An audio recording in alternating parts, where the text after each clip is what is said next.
15th. I literally woke up at 8 o'clock. I don't know. So my Prestige saddle sold last night. A couple of my saddle pads sold. If you aren't in any of the Facebook groups, like the English Tack Exchange or High-End Tack Trader, there's a Dressage Tack Trader. There's like endless amounts of tack groups. So I posted them to a bunch of those groups. Not all of my saddle pads. And this is why I'm not doing an updated saddle pad collection, because I've been just kind of waiting till I made the decision to do this. I sold all of my suede Lemieux jump cuts. I kept all of my dressage ones, and I kept the Loire jump cuts. With me not having Theo anymore and like Ten's not jumping, the only horse that I have really that jumps is Renita, and that many jump pads is just an obscene amount of jump pads for one horse. I mean, and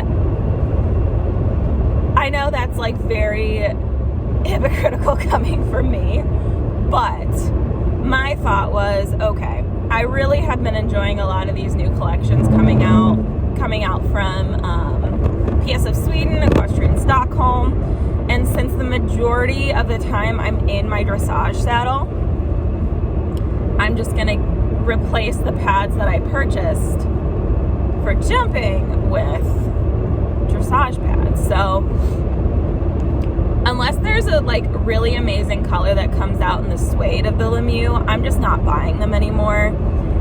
I just don't particularly care for them. Like, I really did like them, and I do still like them, and I'm keeping the dressage cuts in them, but I can't say I'm never gonna buy a suede one again, but the ones that I'm going to buy are the Loire ones, because I just like that satiny feel much better, and I think they're a lot nicer quality. And the one thing about the suede ones is, like, say you set it on a tack trunk, and if that tack trunk has dust on it, the suede just goes mine, and then you literally have to wash it or like work to get that dirt off. So the satin ones you just wipe down and they're clean.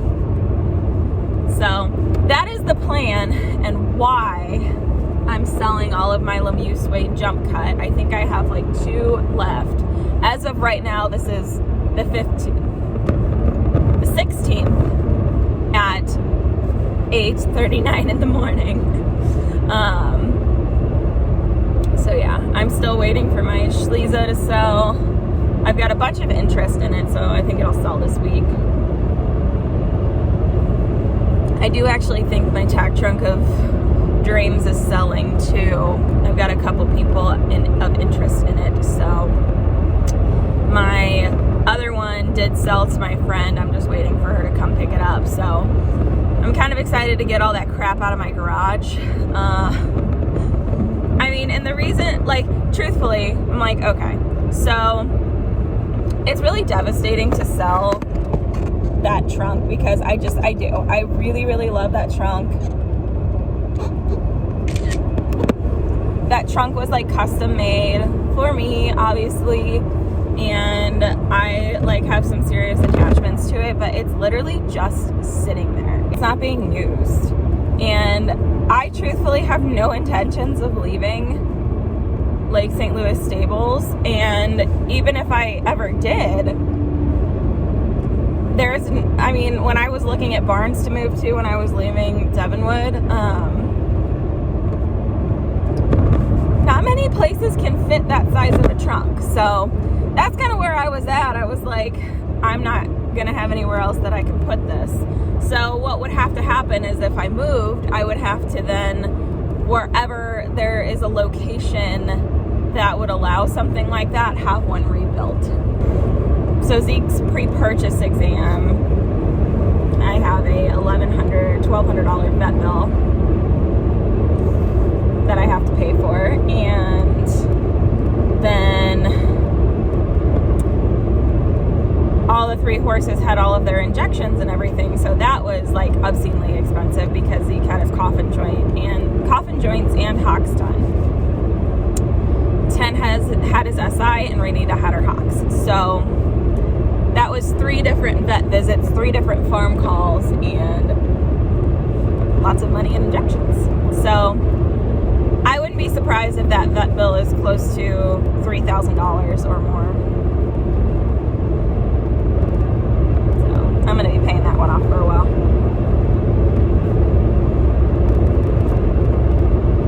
But that's another reason why I'm selling all my stuff, so I can make a dent into it and not feel like I have to worry about it, man.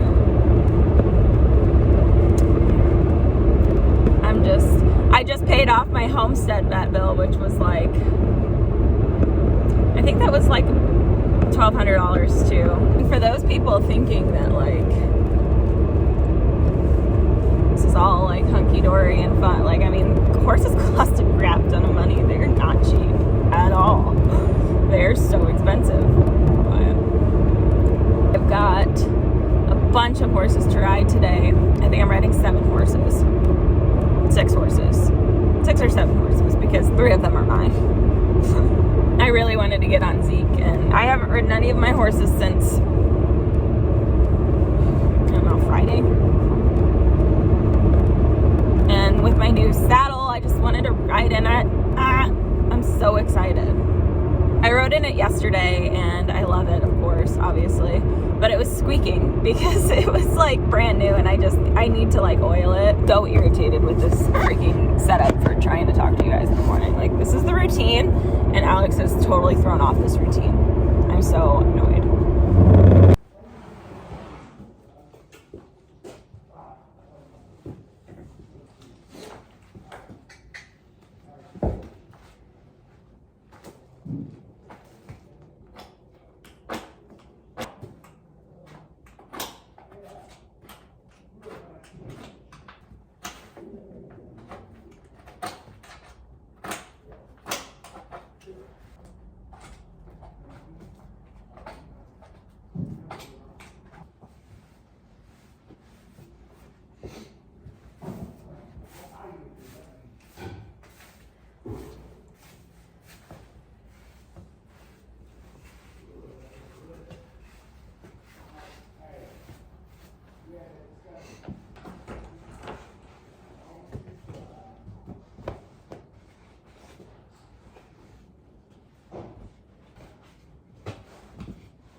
Darn it. Another is out of control, buddy.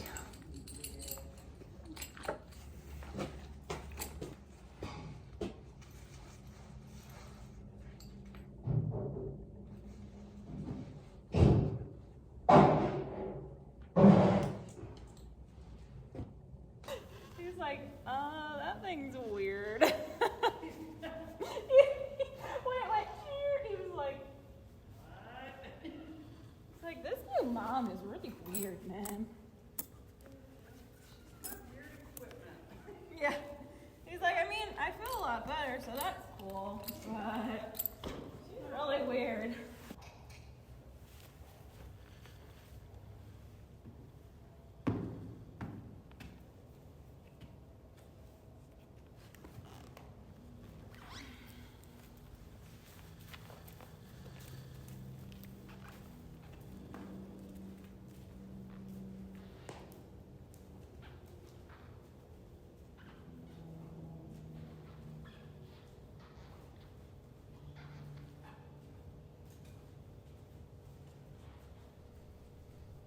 Okay, so first horse that I rode this day was Zeke. This whole day just went just out of control. And yeah, so anyway, my warm-ups typically start by trying to get him to stop hanging on my hands. So he gets really heavy and he knows better.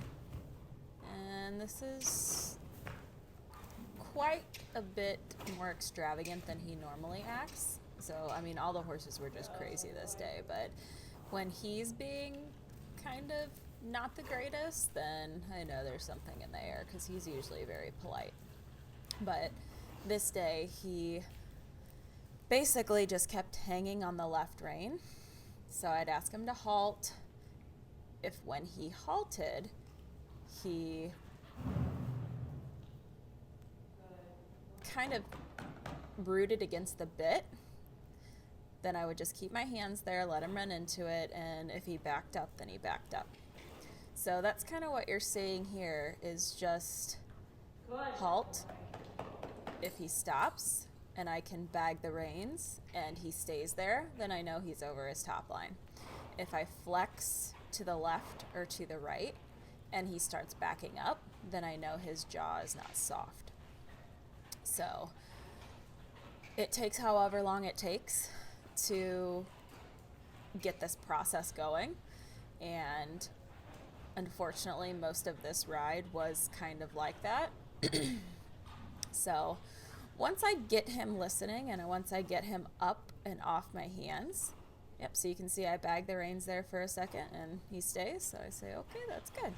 And then he kind of,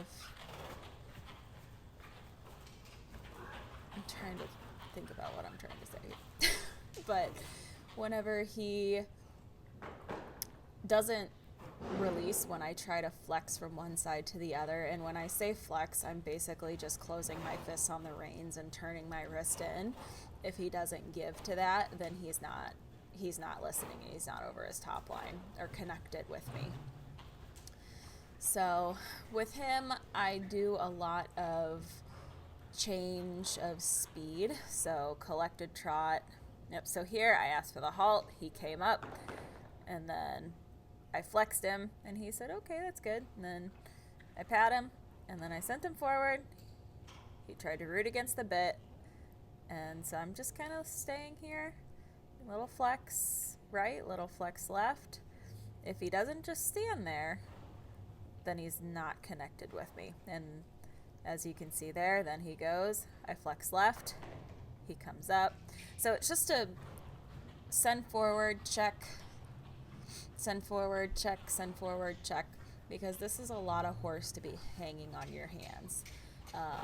And if he's not up and he's not light, then we can't do any of these upper level movements.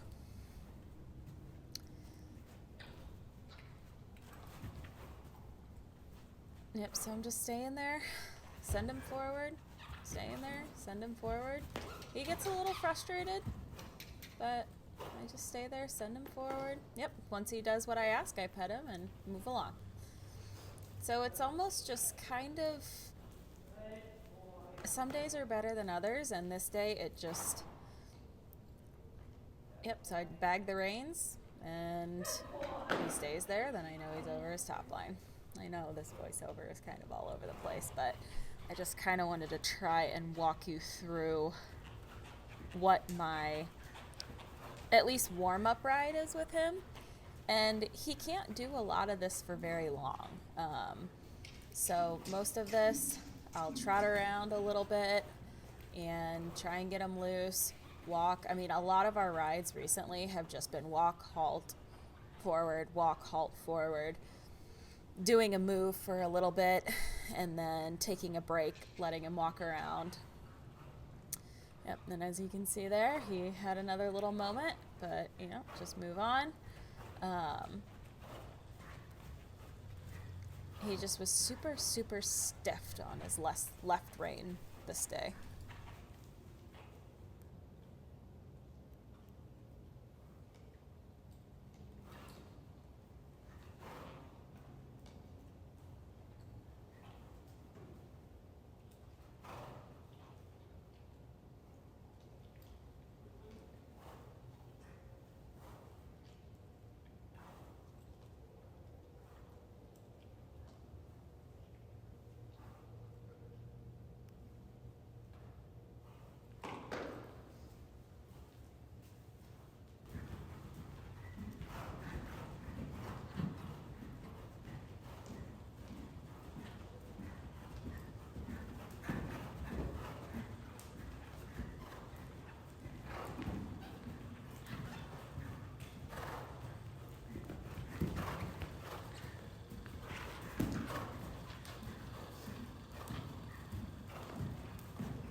So his left lead is his harder lead. And so the counter canter on the left lead is particularly difficult for him. So I was really, really, really happy with how well he did with this counter canter. He's just, even since that clinic we did, he's come so far.